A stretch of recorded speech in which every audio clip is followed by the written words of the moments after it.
My name is Claire Whitaker. I'm 32 years old. On the morning my name appeared in a housing file I had never signed, I was 9 days away from owning my first home. Not a dream home. Not one of those bright, open-concept places people post online with champagne on the counter. Just a small 2-bedroom condo in Dormont, outside Pittsburgh. It had old cabinets, a narrow balcony, and a furnace the inspector said had maybe 5 honest winters left. But it was mine. Or it was almost mine. I had spent 8 years saving for it, one paycheck at a time. The number in my account finally stopped looking like survival and started looking like a door. I was at my desk at Three Rivers Housing Alliance when the email came in from Maplegate Residences. At first, I thought it was a client file routed to me by mistake. That happened sometimes. Seniors applying for housing. Adult children helping with paperwork. A missing income form. A wrong extension. Then I saw my own name. Prior household contributor. Claire Whitaker. I stopped moving. Below it, in clean black text, was a line that made the room tilt slightly. Adult daughter has documented history of supporting household obligations. I read it once. Then again. My coffee cooled beside my keyboard. Outside my office, someone laughed by the copier, easy and loud, like the morning hadn't just pulled open a drawer I thought I'd shut 16 years ago. I called Maplegate and asked why my name was in my parents' application. The leasing coordinator, Brielle Voss, sounded polite enough to be dangerous. "Oh," she said, "your mother said you've signed household contribution agreements before." That was when I understood. This wasn't about a senior apartment. Someone was trying to point to the quiet girl I used to be and treat that silence as proof she had agreed. This is my story. I used to tell stories like this at church suppers when I was younger, not on the internet. If that rings true, stick with the story. If not, type 4. Let's get back to the story now. And if you enjoy this story and would like to support our team, please consider buying us a cup of coffee through the link in the description. Your support helps us continue creating more meaningful, emotional, and captivating stories for you. Thank you so much for your kindness and support. All right, enough. Let's get to the story. At 16, I learned that some families do not announce a change in love. They rename it. My mother did not say, "We're done buying food for you." She said, "We're starting a family contribution plan." It was a Wednesday in April, one of those Pittsburgh evenings where the rain hangs in the air even after it stops falling.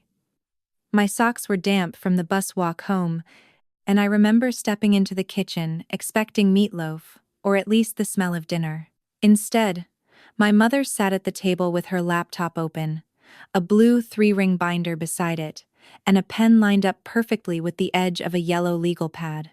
My father, Leonard, stood by the sink drying the same coffee mug for too long. Ethan was at the counter eating turkey slices straight from the plastic container, his baseball bag dropped by the back door, grass stuck to one cleat.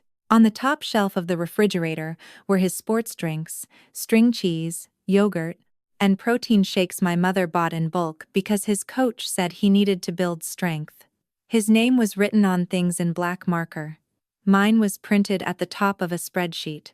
My mother turned the laptop toward me and smiled like she had good news. 16 is old enough to understand a household doesn't run on feelings, she said. From now on, you'll be responsible for your personal expenses. I waited for the list to make sense. Maybe makeup. Maybe movie tickets. Maybe jeans that cost more than the clearance rack. Then she read it out loud. School lunches. Bus pass. Shampoo. Deodorant. Notebooks, clothes beyond basics, snacks, personal groceries. The word groceries sat between us like something alive. I looked back at the refrigerator. The lower shelf, where I usually kept leftovers for lunch, had one box of instant oatmeal with a sticky note on it. Starter groceries, $6.25, payback by Friday. I thought if I stared at it long enough, someone would laugh. My father would say, my mother was only making a point. Ethan would look embarrassed. My mother would soften. Nobody did. Ethan opened another string cheese and asked, casually, Does that mean Claire gets her own shelf now? My mother nodded. Exactly. Everyone learns responsibility at their level. My father set the coffee mug down. Maybe we ease into it, he said quietly. My mother did not even turn her head. We are easing into it. We're not charging rent yet. Yet, that was the first time I heard the word in her voice, and something in me went still. Then she opened the blue binder and slid a page toward me. At the bottom was a line for my initials. Above it, in clean printed text, were the words, "Voluntary contribution acknowledged by household member." I signed because dinner was getting cold. I signed because my father was looking at the sink again. I signed because I was 16 and still believed cooperation could turn me back into someone worth feeding. I did not understand the weight of the word voluntary. I thought it meant I was agreeing to keep peace in the kitchen. I did not know my mother was saving my initials for a room much larger than our house. 2 weeks after I signed that first page, my mother took us to a Sunday potluck at Covenant Hill Church. She told me to wear the blue dress with the white collar, the one she said made me look neat without trying too hard. I remember being hungry before we even left the house. Not starving in a dramatic way. Just that low, patient emptiness you learn to carry under your ribs when lunch depends on whether you saved enough change from Tuesday. The fellowship hall smelled like coffee, baked ziti, and powdered lemonade. Long tables were covered in plastic cloths, and women from the outreach committee moved around with serving spoons like they were conducting traffic. Ethan found the dessert table immediately. My father stood near the wall with his hands in his pockets. My mother kept one hand on my shoulder, not lovingly, exactly. More like she was keeping me in position. Halfway through the meal, Pastor Glenn tapped the microphone and asked everyone to settle down. Then he called our family to the front. I looked at my mother, confused, but she was already standing. Her smile had changed. It was the public one, smooth and grateful and practiced. I followed because at 16, you still follow when your mother's fingers tighten around your shoulder. Pastor Glenn said our family had been facing a season of adjustment, but that we were meeting it with faith, discipline, and shared responsibility. People nodded. My mother lowered her eyes at the right moments. Then she looked at me and said, "Claire has chosen to cover her personal expenses as part of our family plan. She's learning early that strength comes from contribution." She used the word chosen, not assigned, not forced, chosen. The room clapped. I stood there with my hands folded in front of my dress, listening to strangers applaud the thing that had kept me from eating breakfast. A woman near the front wiped her eyes. Someone said, "What a good girl." Pastor Glenn called the envelope a family support gift, not charity, just help for a household, doing responsibility the right way. Then someone slipped it into my mother's hand. Ethan grinned when Pastor Glenn mentioned his baseball dreams and how the family was staying united behind them. Nobody asked me one question. Afterward, people touched my arm and told me I was mature, responsible, strong. I smiled because everyone was looking. My mother's hand stayed on my back. Across the room, I saw Nora Bellamy watching from beside the coffee urn. She was not clapping anymore. That night, when we got home, my mother opened the blue binder and placed the donation envelope behind my page. She smoothed it flat with 2 fingers, careful not to wrinkle the corner. I stood in the kitchen doorway, still in the blue dress, still hungry, and understood something I did not have language for yet. She was not just recording what I owed, she was collecting what my silence earned.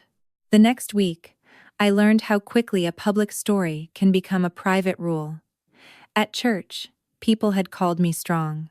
At home, strength meant I was not allowed to complain. If I came into the kitchen after school and looked too long at Ethan's food, my mother would say, "Claire, don't make this harder than it needs to be."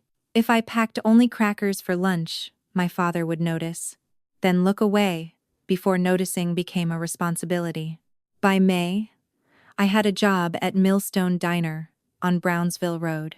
I was supposed to work short shifts after school, bussing tables and rolling silverware, but Calvin Dorsey, the night manager, had a way of sliding extra work to kids who could not afford to say no. "You want hours, don't you?" he would ask, already pointing toward the dish pit. He kept a small notebook by the register, where he wrote down broken plates, missing napkins, late clock-ins, anything he could turn into a deduction. Once, Calvin held back $8 in tips because he said I had left a booth sticky. I had cleaned that booth twice. I did not argue. Arguing required confidence, and confidence was expensive. I took the late bus home with my hair smelling like fryer oil and lemon cleaner, counting quarters in my coat pocket before I reached our block.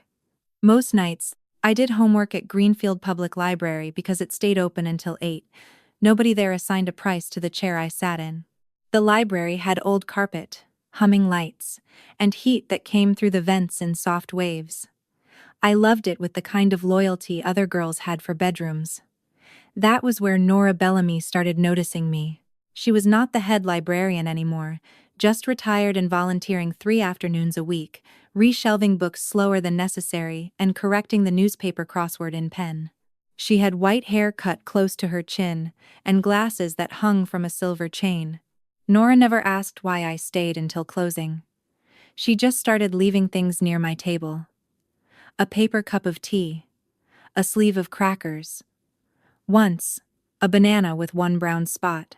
"Snack cart leftovers," she said the first time, not looking at me. "Don't make me throw them away," I said. "I can help shelve books for it." Nora looked over the top of her glasses. "You don't have to earn every warm room you sit in." I laughed because I thought she was joking. She did not laugh back.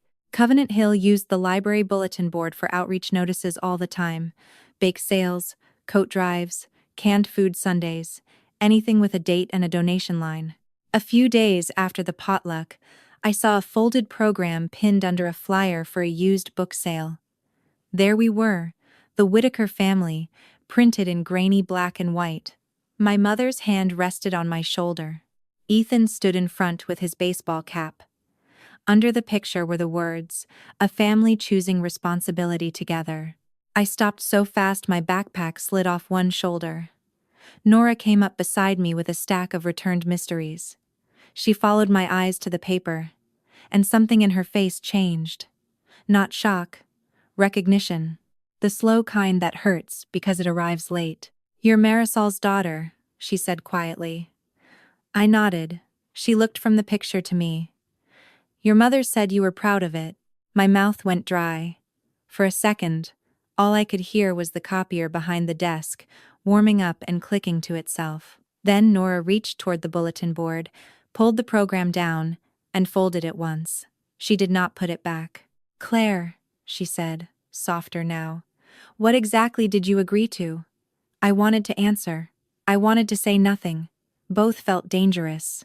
So I looked at the paper in her hand, at the smiling girl printed there, and realized my mother's story had traveled farther than I had. I did not answer Nora that day. I said something about needing to catch the bus, even though the next one was not due for 23 minutes. She let me go.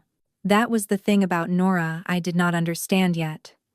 She did not chase the truth out of people. She waited near it, steady and quiet, until you got tired of holding it alone. By October, the family contribution plan had become the weather in our house. My mother stopped asking whether I had eaten and started asking whether I had receipts. She did not say good morning until she had checked the binder. She did not ask about school unless there was a fee attached to it. If Ethan needed new cleats, she called it equipment.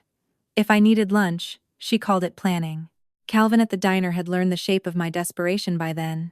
He gave me closing shifts on Fridays because he knew I would take them. Then he shaved minutes off my time card when I clocked out late. "You're lucky I'm flexible," he said one night, sliding my pay envelope across the counter with 2 bills missing. I counted it in the bathroom under the buzzing light. I felt my stomach drop before I even finished the math. I was short. I walked home that night, with my diner shoes in a plastic bag. The soles were slick with grease. The house was lit when I turned onto our street. Ethan's laughter came through the living room window, sharp and easy. He had 2 boys over from his team, and the 3 of them were sprawled on the carpet with controllers in their hands. My mother had bought him an early birthday gift.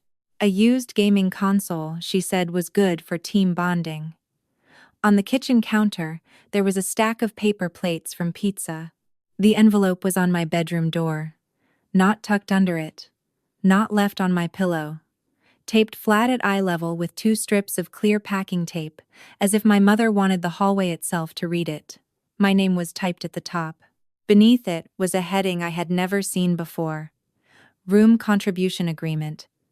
The paper had clean boxes, neat margins, and a line at the bottom that looked too familiar. Shared responsibility strengthens the household. Covenant Hill used language like that on every outreach form. I stood there in my greasy uniform, my backpack cutting into one shoulder, and read the amount. $325. Month. Due on the 1st. $40 late fee after 5 days. Failure to contribute will require alternate living arrangements. The words were not handwritten in anger. They were printed calmly, as if calmness made them decent. That was my mother's gift. She could make cruelty look like policy. She could put a child's fear into a template and call it structure. I took it downstairs. My mother was waiting at the kitchen table with the blue binder open. My father sat beside her, elbows on his knees, his hands clasped hard enough to turn the knuckles pale. "I can't pay this," I said. My mother tapped the page with one finger. "You can work. I'm 16. You're responsible." I looked toward the living room, where Ethan and his friends were shouting at the screen. "He got a console." My mother's face did not move. "Your brother is 10. So was I, once." That was the first time I remember saying something that made the room change temperature. My father lifted his head. My mother closed the binder halfway, slowly. "Don't turn this into resentment," she said. "Your brother has needs appropriate to his age. You have obligations appropriate to yours." I put the diner envelope on the table. Calvin held my tips. "I'm short $58. I can pay next Friday." My mother looked at the money, but did not touch it. "Mrs. Klein from Outreach is bringing grocery cards tomorrow morning," she said. "I need proof this plan is working before I accept help for it."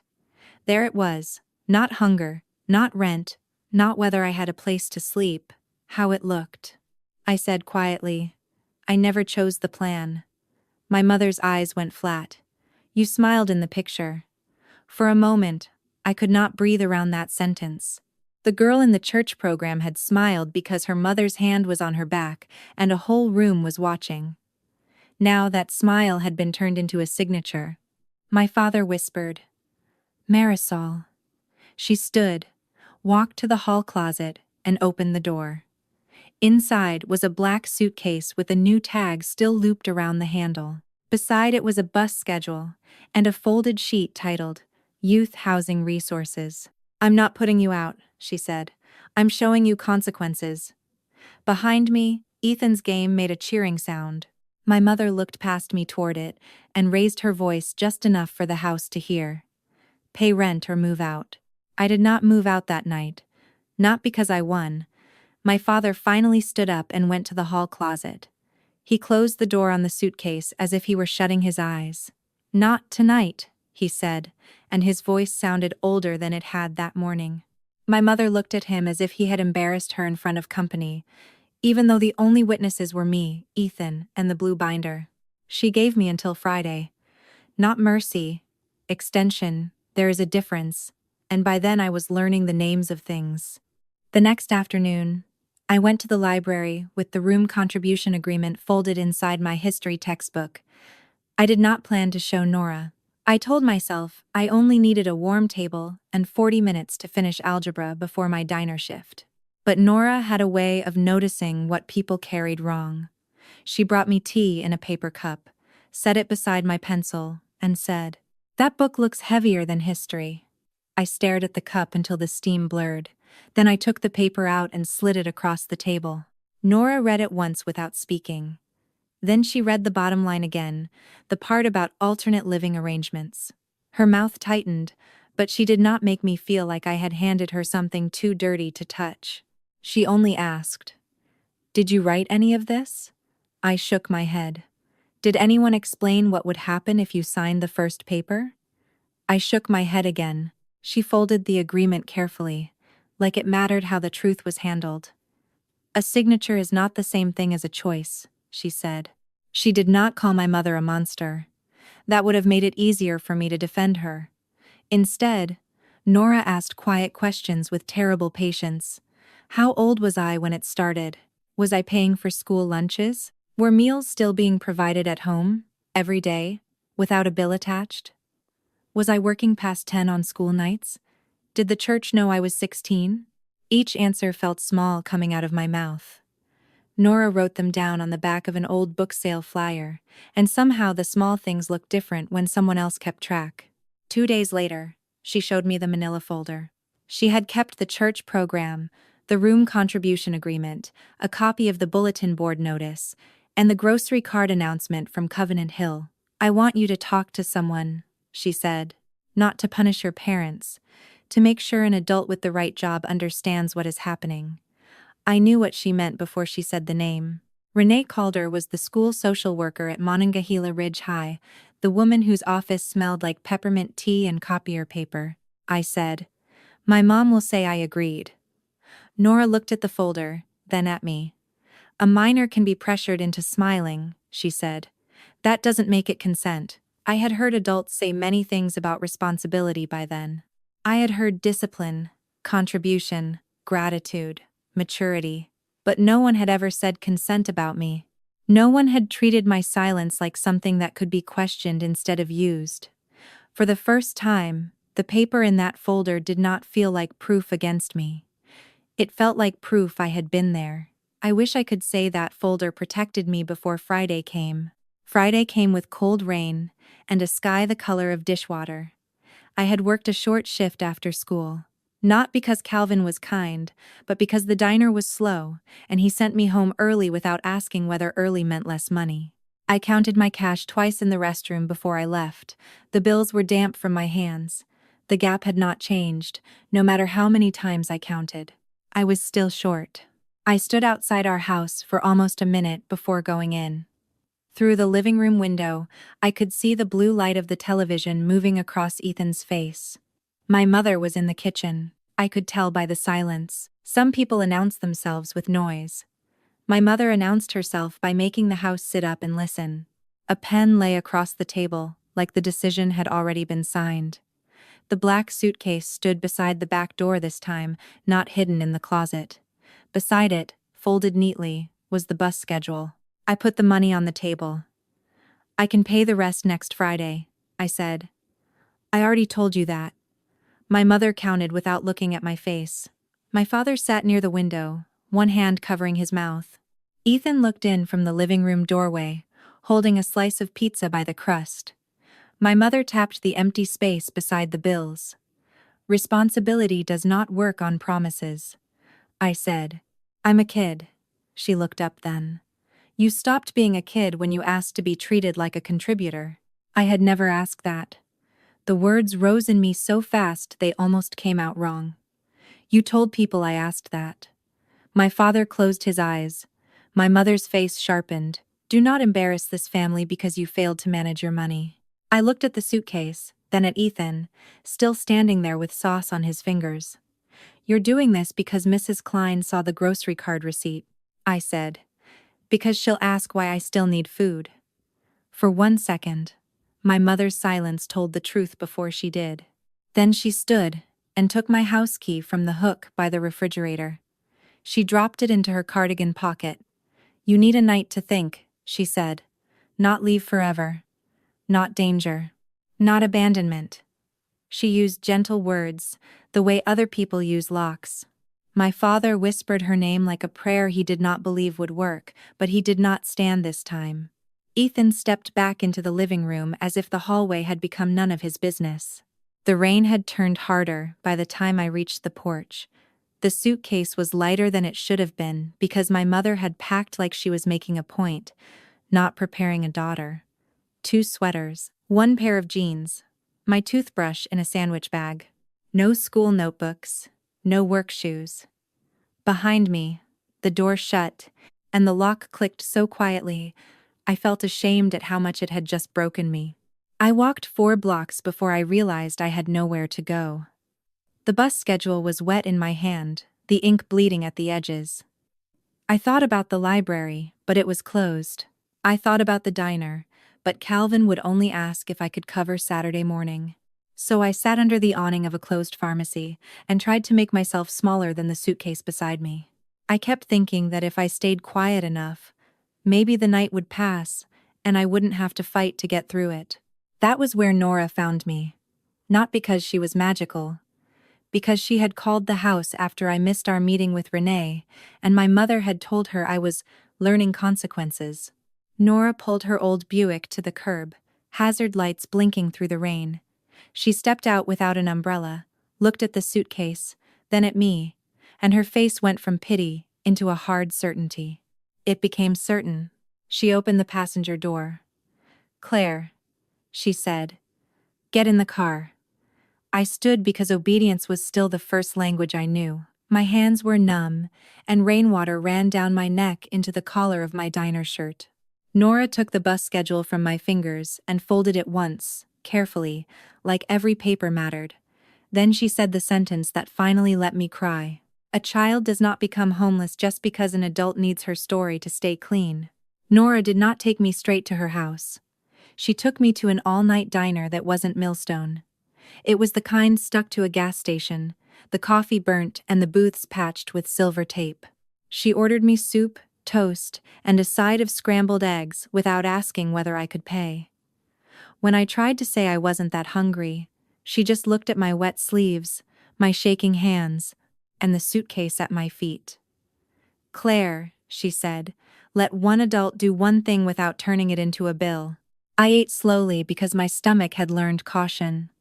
Nora sat across from me with her coat still on, the manila folder on the seat beside her like a quiet witness. She did not ask me to tell the whole story at once. She asked whether I was hurt, whether I had somewhere safe to sleep, and whether my parents knew where I was. I answered in pieces, staring at the steam rising from the soup. It felt strange to be asked questions that mattered for what they showed, not for how they looked. After midnight, Nora called Renee Calder. I remember watching her turn away slightly, not to hide the call from me, but to give my humiliation a little privacy. "I have Claire Whitaker with me," she said. "She's safe. She was locked out tonight." There was a pause. Nora listened, then said, "Yes, 16. Yes, I have the papers." She looked at me when she said the next part. "No, I do not believe this is a misunderstanding." Those words landed on the table and felt heavier than any accusation. Renee met us the next morning at Monongahela Ridge High, even though it was Saturday and the building smelled empty. She had keys to the counseling wing for weekend crisis calls, and she opened the side entrance without turning on the main hallway lights. She wore jeans, a school sweatshirt, and the tired look of someone who had watched families wrap cruelty in polite language. She did not make me retell everything from the beginning. Nora had already given her the folder. Renee read the church program first, then the room contribution agreement, then the grocery card notice. When she finished, she pressed both hands flat on the desk and breathed out through her nose. "What your mother calls contribution," Renee said, "may look very different when a minor is paying for basic needs and being threatened with housing loss." She said it carefully, not as a threat, but as if she were opening the right door. Then she explained she had to make calls, school administration, county intake, possibly child services. My face went hot when she said those words. Child services sounded like something that happened to other families. Families with police lights outside. Families people whispered about. Renee must have seen that thought cross my face. "This is not about shaming you," she said. "And it is not your job to protect adults from the consequences of what they wrote down." Nora sat beside me, cupping a paper coffee cup in both hands, steady enough to keep me from feeling like I was falling. That afternoon, after speaking with county intake, Renee called my parents in to establish a safety plan. My mother arrived in a gray coat with her purse held tight against her ribs. My father came behind her, unshaven, his eyes swollen like he had not slept. Marisol looked at Nora before she looked at me. "I trusted you," she said. Nora did not flinch. "You trusted me to believe the program," she answered. Claire trusted me with what came after it. For the first time, my mother had no clean phrase ready.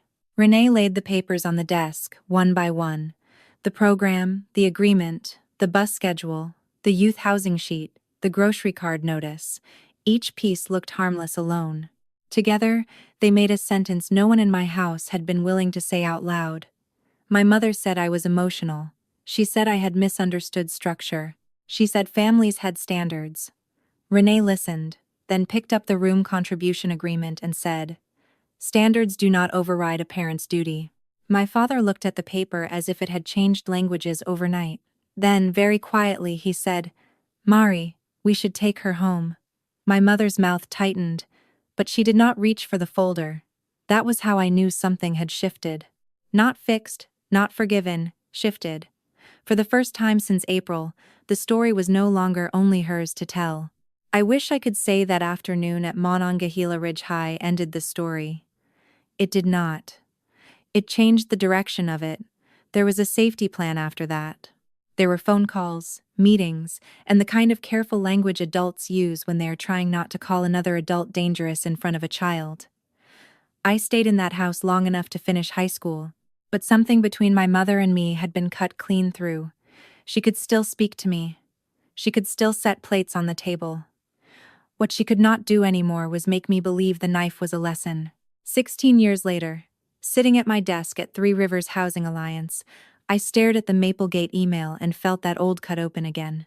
My parents were applying for senior housing, and my name was not listed as an emergency contact. It was worse than that. I was listed as a prior household contributor, someone with documented history of supporting household obligations. The phrase sounded harmless if you had not once watched a suitcase wait beside a door. I took the file to Graham Ellis, our eviction prevention specialist.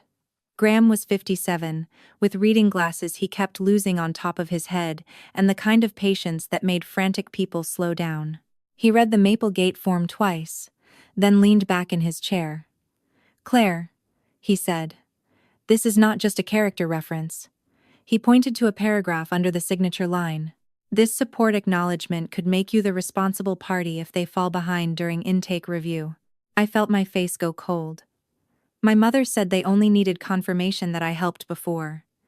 Graham shook his head. "That's the problem. By confirming it now, you would be validating the old household contribution history. And if Maplegate treats you as ongoing support, they may use your income, your signature, or your willingness to assist as part of their eligibility file." He tapped the page once. Helping someone does not mean becoming their collateral. For a minute, I could not speak. Outside Graham's office, phones rang, printers clicked, people asked for rent ledgers and utility bills. But in my hands was something different. My parents were not asking me to forgive them. They were asking me to turn the girl in the church program into an adult witness against herself. I called Maplegate back that afternoon. Brielle Voss answered with the same careful politeness. "Most daughters are happy to help their parents secure housing," she said. I looked at the signature line and thought of Renee's folder, Nora's Buick, and the rain on that bus schedule. "I'm not refusing to help," I said. "I'm refusing to certify a history that began when I was a minor." Then I asked for a formal eligibility meeting. The eligibility meeting was scheduled for the following Tuesday at Maplegate Residences, a brick building with trimmed hedges, polished railings, and a lobby that smelled faintly of lemon furniture spray. Everything about it looked calm enough to make conflict seem rude.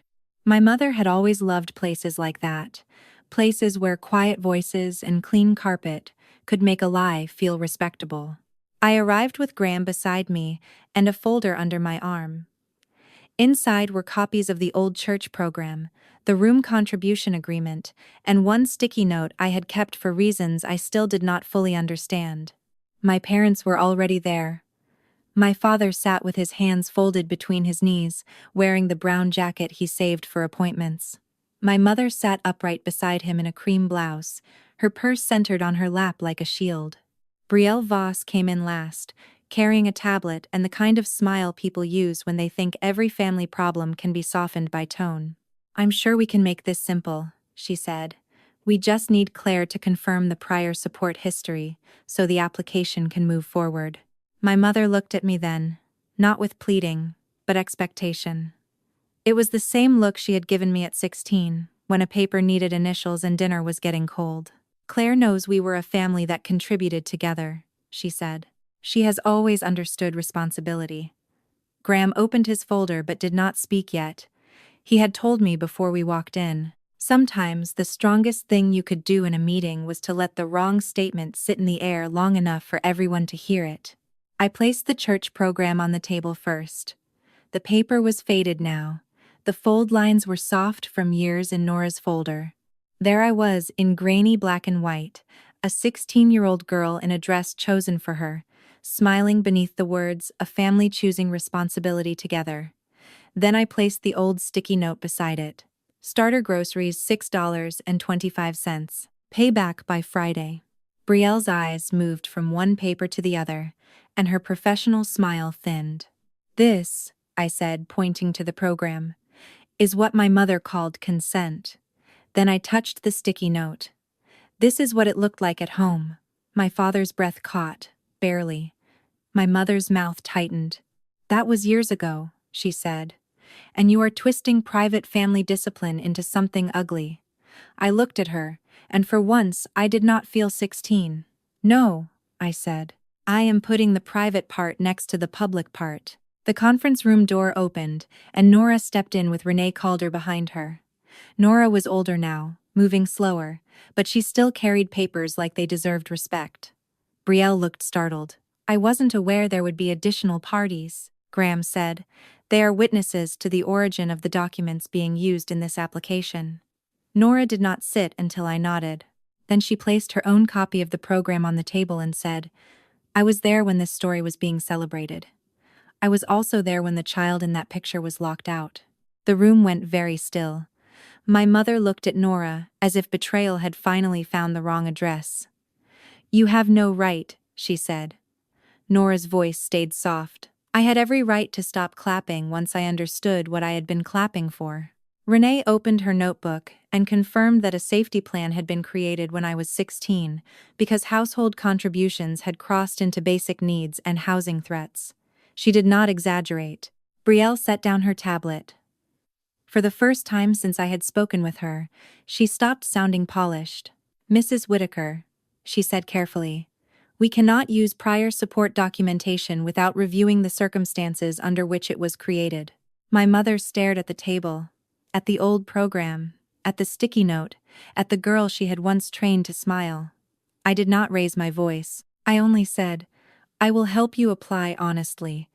I will not sign a lie just because you printed it neatly." For a moment, no one answered me. The conference room hummed with the soft machinery of offices that pretend people can be reduced to forms. Brielle looked down at her tablet, then back at my mother. "Mrs. Whitaker, did Claire provide this support as an adult or as a minor?" My mother's lips parted, but no sound came. It was the first question in years that didn't let her hide behind the word responsibility. "She was nearly grown," my mother said finally, "and we were trying to teach her discipline." Renee's pen stopped moving. Nora looked at the table. My father stared at his hands. I could feel the old habit rising in me, the instinct to soften the room before my mother became angry. But I let the silence stay sharp. Graham's voice was calm. 16 isn't nearly grown when it comes to household obligation. It is 16. My mother turned toward him as if he had insulted her. "You don't understand what it was like," she said. "People were watching. The church was helping us. Leonard's hours had been cut. Ethan had costs. I was trying to keep this family from looking like it was falling apart. There it was, finally, without polish. Not poverty, not necessity. Appearance. She had not been afraid we would go hungry. She had been afraid someone would know we already were." I looked at her, and felt something inside me settle into place. Not forgiveness, not hatred, just the truth, taking its seat. "You were so afraid people would think you failed as a mother," I said, that you made me fail as a child in public. My father made a sound then, small and broken. He covered his eyes with one hand. Mari, he whispered. We knew she didn't choose it. My mother turned on him, stunned, as if his guilt had committed a worse betrayal than her lie. Brielle reached for the form and pulled it back toward herself. We are removing Claire Whitaker as a prior support verifier pending review, she said. Her voice was careful now, but not soft. Your application can be reconsidered using your own income, benefits, and eligible documentation. My mother looked at me then, and for the first time, I saw fear underneath the control. Not fear of homelessness. Fear that the story she had sold about me had stopped paying interest. She leaned closer and lowered her voice. After everything we did for you, you would humiliate us over paperwork? I thought of the sticky note, the bus schedule, the girl in the church program smiling because she did not know she was being archived. No, I said. I stopped helping you look like a lesson. My voice did not shake. That surprised me most. My father whispered, Claire, I'm sorry. It was too late to be enough, but not too late to be true. I nodded once, because that was all I had for him in that room. My mother folded her hands around her purse strap until her knuckles whitened. She did not apologize. She only looked at the papers on the table like they had betrayed her by remembering. Maplegate did not reject my parents. That mattered to me, though my mother never believed it. Their application was refiled without my name attached to any support history. Brielle sent a corrected packet 2 weeks later. Graham reviewed it, before I forwarded it to my father. This is clean, he said. For once the word did not feel like a weapon. My parents qualified on my father's disability back pay, my mother's income, and a smaller unit on the second floor. No daughter's childhood was needed to make the math work. There were other small consequences, the kind that don't satisfy folks looking for a tidy ending. Maplegate changed its intake checklist for family support forms. Brielle called me once, stiff but sincere. She said their staff had been retrained on minor household histories. Covenant Hill sent a letter, not exactly an apology, but it was enough to show somebody had finally read the old program with adult eyes. Mrs. Klein wrote that she was sorry for praising a story she had not understood. I kept the letter for a month, then threw it away, without ceremony. My father called 3 times before I answered. When I finally did, he did not ask me to fix anything. He said he remembered the suitcase. He said he remembered the key.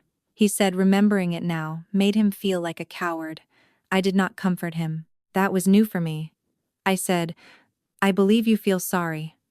Then I let the sentence end there.